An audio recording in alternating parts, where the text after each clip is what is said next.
Hello guys, কেমন আছেন সবাই? আজকে নতুন একটা ভিডিও নিয়ে আসছি এবং আজকের ভিডিওটা হচ্ছে বাংলাদেশে অ্যাভেলেবল সব থেকে দামি যে চাইনিজ বাইকটা সেই বাইকের উপর ভিডিও। সো গাইস, আমরা জানি যে বাংলাদেশে যে চাইনিজ বাইকগুলো পাওয়া যায় সেগুলো সব থেকে কম দামে বা স্পোর্টস বাইকের মধ্যে সব থেকে কম দামে এই বাইকগুলো সেল করা হয়, কিন্তু আজকে যে ভিডিওটা নিয়ে আসছি সেটা হচ্ছে কাওয়াসাকি বাইকের উপর। সো এই বাইকটা হচ্ছে বাংলাদেশ সব থেকে দামি চাইনিজ বাইকের মধ্যে পড়ে এবং এই বাইকটার দাম প্রায় অনেকটা ভালো প্রিমিয়াম সেগমেন্টের বাইকের মতো দাম। তো গাইস, আজকে ভিডিও হচ্ছে 13 জিবি বাইকের উপর ভিডিও। তো আমরা জানি 13 জিবি কয়েকটা মডেল পাওয়া যায়, তার মধ্যে 13 জিবি 1, 13 জিবি 2 এবং একটা আছে স্পেশাল এডিশন। সো গাইস, এই বাইকগুলোর নিয়ে আজকে কথা বলবো এবং এই বাইকটার ভিডিও দেখলে আপনারা বুঝতে পারবেন যে আসলে বর্তমানে এই বাইকটার দাম কত এবং কি কি অফার দিয়ে বাইকটা সেল হচ্ছে বা বাইকটাতে কি কি আছে। সো আপনারা ভিডিও দেখলে বুঝতে পারবেন আপনাদের জন্য এই বাইকটা নেওয়া ঠিক হবে কি হবে না। সো বাইকটা নিয়ে ভালো কিছু কথা আছে যেগুলো নিয়ে কথা বলবো এবং খারাপ কিছু দিক আছে যেগুলো নিয়েও কথা বলবো। সো গাইজ, আশা করি ভিডিও দেখবেন এবং ভিডিও দেখলে আপনারা বুঝতে পারবেন যে এই বাইকটা আপনাদের জন্য যদি চয়েসের মধ্যে আপনাদের থেকে থাকে এই বাইকটা, তাহলে আপনাদেরকে এই বাইকটা নেওয়া ঠিক হবে কি হবে না। সো এগুলো নিয়ে কথা বলবো। তো গাইজ, চলুন বেশি কথা না বলে ভিডিওটি শুরু করা যাক। তো গাইস, প্রথমে যদি টারো জিপি বাইক সম্পর্কে বলি, তো গাইস টারো জিপিটা হচ্ছে ইটালিয়ান একটি ব্র্যান্ড যেটা বাংলাদেশে আনা হয় চায়না থেকে ম্যানুফ্যাকচার এবং অ্যাসেম্বল করে টারো বাংলার মাধ্যমে। সো গাইস, আমরা এখানে বাংলাদেশে যে বাইকগুলো এখন বর্তমানে পাচ্ছি সেটা হচ্ছে টারো বাংলার পক্ষ থেকে। সো বর্তমানে চায়না থেকে এই বাইকগুলো ম্যানুফ্যাকচার এবং লঞ্চ করে বাংলাদেশে লঞ্চ করার কারণে এর প্রাইসটা অনেকটা কমে যায়, যার কারণে অল্প দামের মধ্যে এত সুন্দর এবং এত ভালো একটা বাইক আমরা বাংলাদেশে পেয়ে থাকি।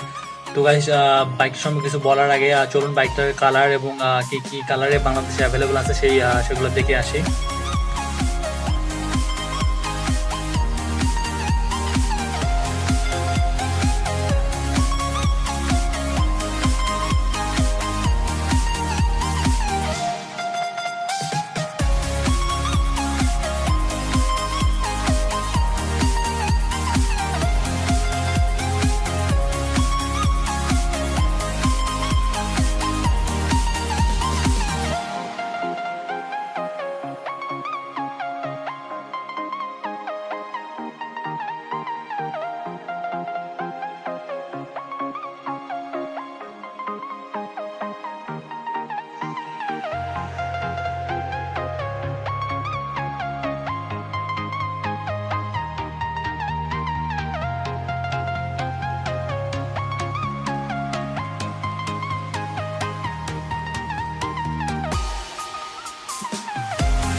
তো গাইস, চলুন প্রথমে বাইকের প্রাইস নিয়ে কথা বলি। তো প্রাইসের দিক থেকে 13 জিবি 1G মডেলটা সেটা বর্তমান বাজার মূল্য বাংলাদেশি টাকায় 3,06,000 টাকা, এবং 13 জিবি 2 যেটা সেটা বাংলাদেশি টাকায় 2,90,000 টাকা, এবং 13 জিবি যে স্পেশাল এডিশনটা এবিএস ব্রেক সহ সেটার বর্তমান বাজার মূল্য হচ্ছে বাংলাদেশি টাকায় 3,36,000 টাকা। সো গাইস, এই তিনটা মডেলের মধ্যে বাইকের দাম 3 লক্ষ টাকা থেকে 3,36,000 টাকার মধ্যে পেয়ে যাবেন, এবং স্পেশাল এডিশনটার দাম একটু বেশি বাংলাদেশে টাকায়। সো এই বাইকটাতে আবার এবিএস ব্রেক থাকে, যার কারণে দামটা বেশি হয়ে যায়। সো এই দামের মধ্যে আপনারা এই বাইকটা বাংলাদেশে পেয়ে যাবেন।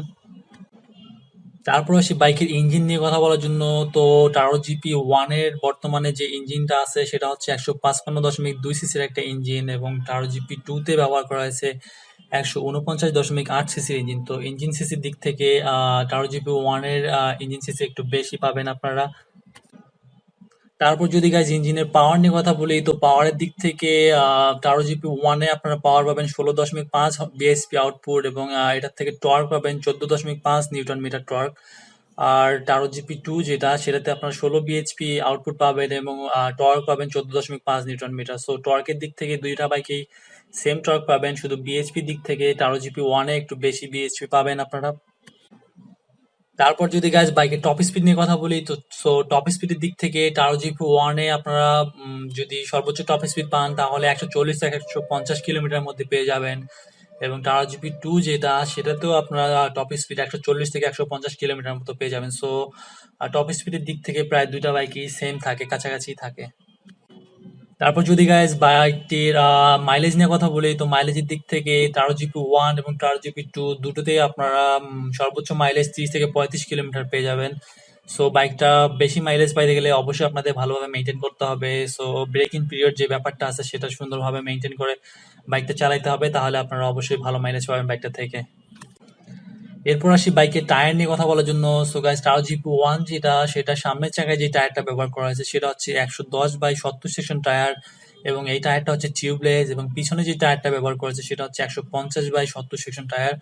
সো এটা হচ্ছে টিউবলেস টায়ার। সো টায়ারের দিক থেকে টাও জিপি ওয়ান যে বাইকটা, সেটা টায়ার যথেষ্ট মোটা এবং খুব ভালো টায়ার থাকে, কারণ এটার ব্রেকিং অনেক ভালো হয়। সো ব্রেকিং এর দিক থেকে আপনারা এই বাইকটা অনেক ভালো আপনাদের সার্ভিস দিবে ব্রেক। তো গাইস, টারো জিপি টু তে সামনের চাকায় যে টায়ারটা ব্যবহার করা হয়েছে সেটা হচ্ছে 110/70 সেকশন টায়ার, এবং এটা টিউবলেস। এবং পিছনে যে টায়ারটা ব্যবহার করা হয়েছে সেটা 140/70 সেকশন টায়ার। সো গাইস, টায়ারের দিক থেকে এই বাইকের টায়ার হচ্ছে টারো জিপি ওয়ান এর থেকে পিছনে যে টায়ারটা সেটা 10 সেকশন কম। সো টায়ারের দিক থেকে এটাও মোটামুটি ভালো টায়ার দেওয়া হয়েছে, যার কারণে এটারও কন্ট্রোলিং অনেক ভালো পাবেন আপনারা।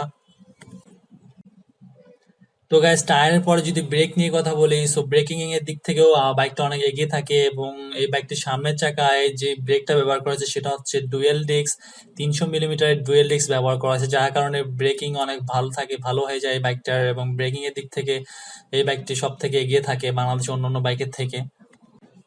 তারপর যদি পিছনের ব্রেক সম্পর্কে কথা বলি, সো পিছনের ব্রেকে ব্যবহার করেছে 240 মিলিমিটার ডিস্ক ব্রেক, যার ব্রেকিংও অনেক ভালো। সো ব্রেকিং এর দিক থেকে বাইকটা আপনারা বাংলাদেশে অ্যাভেলেবেল অন্য যে বাইকগুলো থাকে তাদের থেকে ভালো ব্রেকিং এবং ভালো কন্ট্রোলিং পাবেন এই বাইকটি থেকে। সো এই দিক থেকে বাইকটা অনেক এগিয়ে থাকে। এরপর যদি বাইকের সিট নিয়ে কথা বলি, তো গাইস, সিটের দিক থেকে টারো জিপি ওয়ান এবং টারো জিপি টু বা স্পেশাল এডিশন যেটা, এই তিনটা মডেলেরই সেম সিট ব্যবহার করা হয়েছে। এবং সিটটা হচ্ছে স্প্লিট সিট, রাইডারের জন্য একটা সিট এবং পিছনে যে বসবে পিলিয়ন তার জন্য একটা seat. So two part seat পাওয়া যাবে এই বাইকটিতে। তো গাইজ, এই ছিল বাইকের বেসিক কিছু ফিচার্স, এগুলো নিয়ে কথা বলা শেষ। সো আসুন এবার বাইকের ভালো এবং খারাপ কিছু দিক নিয়ে কথা বলি। সো গাইজ, প্রতিটা বাইকেরই ভালো এবং খারাপ দুটো দিকে থাকে। সো দুটো দিক বিবেচনা করে আমাদের বাইক কিনতে হবে। সো ভালো দিকটাও বিবেচনা করতে হবে এবং খারাপ দিকটা নিয়েও চিন্তা করতে হবে যে আপনারা এটা কি মানাতে পারবেন কি পারবেন না। সো এই সব দুইটা দিকই চিন্তা করে তারপর বাইক কিনতে হবে আমাদের। সো চলুন প্রথমে বাইকের ভালো যে দিকগুলো আছে সেগুলো নিয়ে কথা বলি। সো ভালো দিক থেকে প্রথমে যদি যেটা নিয়ে কথা বলি সেটা হচ্ছে বাইকের লুক নিয়ে। সো লুকের দিক থেকে বাংলাদেশে অ্যাভেলেবল যতগুলো চাইনিজ বাইক আছে তাদের মধ্যে সব থেকে সুন্দর যে বাইকটা যদি আপনি বলেন, তাহলে অবশ্যই আপনাকে টারো জিবির বাইকগুলোর কথাই বলতে হবে, কারণ এই বাইকগুলো দেখতে যথেষ্ট সুন্দর সামনের থেকে। তারপর যদি বাইকের আরেকটা ভালো দিক সম্পর্কে বলি সেটা হচ্ছে বাইকের ব্রেক কন্ট্রোলিং। সো ব্রেকিং এর কন্ট্রোলিং এর দিক থেকে বাইকটা অনেক এগিয়ে থাকে, কারণ একটু আগে আমি আপনাদের বলছি যে বাইকের সামনে যে ব্রেক ব্যবহার করা হয়েছে বা এই বাইকের যে টায়ার গুলো ব্যবহার করা হয়েছে সেগুলো খুবই ভালো টায়ার এবং ভালো ব্রেক। সো যার কারণে বাইকটার কন্ট্রোলিং এবং ব্রেকিং দুই দিক থেকে এগিয়ে থাকে। সো এটা একটা বাইকের ভালো দিকের মধ্যে পড়ে। তারপর যদি বাইকের আরেকটা ভালো দিক দিয়ে নিয়ে কথা বলি, তো তারপরে অবশ্যই এটা বলতে হয় যে কমফোর্টের দিক থেকে বা আরামের দিক থেকে। সো কমফোর্ট বা আরামের দিক থেকে বাইকটা আপনাদের যথেষ্ট কমফোর্টেবল। সো এদিক থেকে জিএসএক্স এর থেকে এই বাইকটা যথেষ্ট কমফোর্টেবল বা কমফোর্টের দিক থেকে এগিয়ে থাকে। সো এই বাইকটা, এটা একটা তো গাইজ, এরপরে যদি বাইকটির কুলিং সিস্টেম নিয়ে কথা বলি, তো গাইজ এই বাইকটিতে ব্যবহার করেছে লিকুইড কুলিং সিস্টেম, এবং লিকুইড কুলিং বাইককে খুব তাড়াতাড়ি ঠান্ডা করে, যেটা লং ড্রাইভের জন্য খুবই ভালো। সো আপনারা যারা লং ড্রাইভ করতে চান বা অনেকক্ষণ ধরে বাইক ড্রাইভ করেন, তো তাদের জন্য এই বাইকের বা লিকুইড কুলিং বাইকগুলো খুবই ভালো হয়, কারণ ইঞ্জিনকে লিকুইড কুলিং এর কারণে ইঞ্জিন খুব তাড়াতাড়ি ঠান্ডা হয়, এবং ইঞ্জিন যত ঠান্ডা থাকবে তত ইঞ্জিন পারফরমেন্স ভালো পাবেন। সো এদিক থেকে এই বাইকটা এগিয়ে থাকে।